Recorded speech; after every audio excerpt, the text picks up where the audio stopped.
Hello friends, आज हम आपके लिए लेके आए हैं कक्षा 12वीं विषय हिंदी के अर्धवार्षिक परीक्षा 2023 के ऑब्जेक्टिव का सॉल्यूशन। तो हमारे पांचों क्वेश्चन का हम सॉल्यूशन आपको फुल सॉल्यूशन बताएंगे ऑब्जेक्टिव का। तो चलो देखते हैं। पहला क्वेश्चन है, सही विकल्प का चयन कर लिखिए। तो फर्स्ट है, पतंग कविता किसके लिए प्रसिद्ध है? प्रतीकों के लिए, चित्र विधान के लिए, बिंब विधान के लिए या व्यंग्यार्थ के लिए? तो हमारा राइट आंसर हो जाएगा बिंब विधान के लिए। खरगोश की आंखों जैसा लाल में कौन सा अलंकार है? तो अनुप्रास अलंकार, रूपक अलंकार, उपमा अलंकार, उत्प्रेक्षा अलंकार।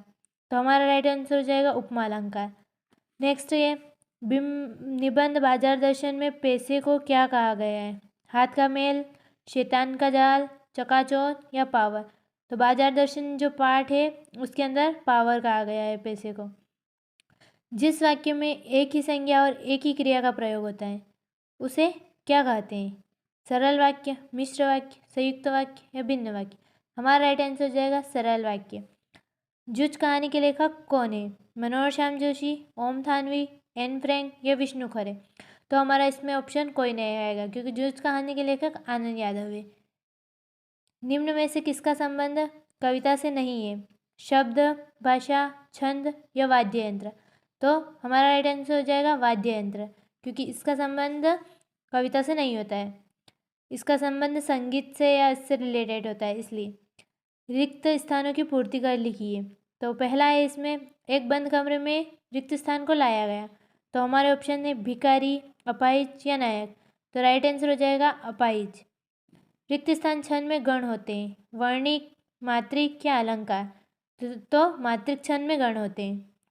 शीरीष के पुष्प रिक्त स्थान का कोमल दबाव सहन कर सकता है। तो हमारे ऑप्शन है भौरे के पदों का, तोते के पदों का या चिड़िया के पदों का? तो राइट आंसर हो जाएगा भौरे के पदों का। एक पंथ रिक्त स्थान प्रसिद्ध मुहावरा है। तो ऑप्शन है 2 काज, 3 काज या बिना काज? तो हमारा राइट आंसर हो जाएगा 2 काज। सौंदलगेकर मास्टर रिक्त स्थान पढ़ाने आते थे, तो क्या पढ़ाते थे वो? हिंदी, मराठी या अंग्रेजी?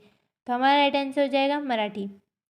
दृश्य का रिक्त स्थान से गहरा संबंध होता है, स्मृतियों से, मुहावरा या लोकोक्ति? तो हमारा राइट आंसर हो जाएगा स्मृतियों से। निम्नलिखित कथनों के समक्ष सत्य असत्य लिखिए। तो अब हम सत्य असत्य का ये है तो देखते हैं इसको भी जल्दी से। लक्ष्मण जी के लिए संजीवनी बूटी लेने अंगद गए थे, तो ये कथन हमारा असत्य हो जाएगा। माधुर्य गुण का संबंध चित्त की उत्तेजना से है, तो ये कथन सत्य हो जाएगा। शेर के बच्चे का असल नाम बादल सिंह पहलवान था, ये कथन असत्य है। वे शब्द जो वाक्य में किसी शब्द के बाद बल देने के लिए लगाए जाते हैं निपात शब्द कहलाते हैं, तो यह कथन सत्य हो जाएगा।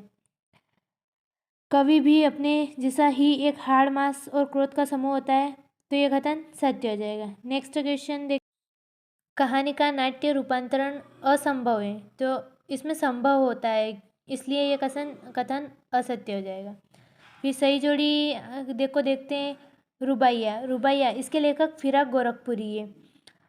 वात्सल्य रस का स्थायी भाव वत्सल या प्रेम होता है। तो देखते हैं ये भक्ति की सहज बुद्धि तो विस्मित करने वाली थी। राष्ट्रभाषा तो संपर्क भाषा है। जूझ इसके लेखक आनंद यादव है। कहानी का केंद्रीय बिंदु कथानक कहलाता है। रीतिकाल के कवि भूषण होते हैं। अब नेक्स्ट क्वेश्चन देखते हैं। निम्नलिखित प्रश्नों के उत्तर एक वाक्य में लिखिए। तो बिहारी सच्चाई किस काल की रचना है? ये रीतिकाल की रचना है। उषा का जादू कब टूटता है? तो सूर्योदय होने पर, मतलब जब सूर्योदय होगा तो उषा का जादू टूट जाएगा। अभिधा शब्द शक्ति किसे कहते हैं? तो अभिधा शब्द शक्ति जिस शब्द शक्ति में प्रचलित अर्थ का ज्ञान हो उसे अभिधा शब्द शक्ति कहते हैं। तो अपना नेक्स्ट क्वेश्चन देखते हैं।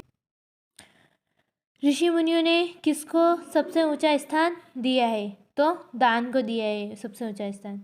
शब्द युग्म कितने प्रकार के होते हैं? तो शब्द युग्म 6 प्रकार के होते हैं। नेक्स्ट क्वेश्चन है, हर रविवार को किशनदास यशोदा बाबू के घर कितने बजे आया करते थे?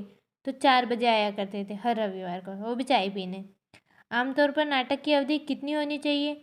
आमतौर पर नाटक की अवधि 15 से 30 मिनट होनी चाहिए। तो हमारा वीडियो यही समाप्त होता है। अगर वीडियो पसंद आए तो प्लीज़ लाइक शेयर और सब्सक्राइब कीजिए और ज़्यादा से ज़्यादा लोगों को शेयर कीजिए। धन्यवाद।